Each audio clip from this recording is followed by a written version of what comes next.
Keni djegje gjatë urinimit, ja çfarë tregon kjo? Infeksioni i traktit urinar. Sipas studimeve të ndryshme, një prej shkaqeve kryesore të djegjes së urinës është i lidhur me infeksionet urinare.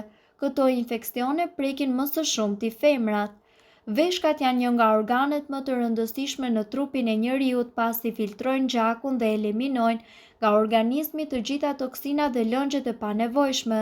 Një infeksion i mundshëm i veshkave jo vetëm që pengon funksionin filtrues të tyre, por shoqërohet edhe me djegje urine.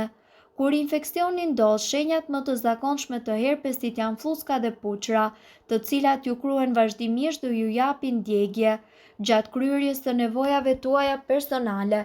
Këto vezikula shpërthejnë, lënë nga pas plagë të dhimbshme, të cilat mund të kërkojnë deri në 4 javë që të shërohen, prandaj kushtojini vëmendje trupit tuaj dhe shenjave që ai ju dërgon.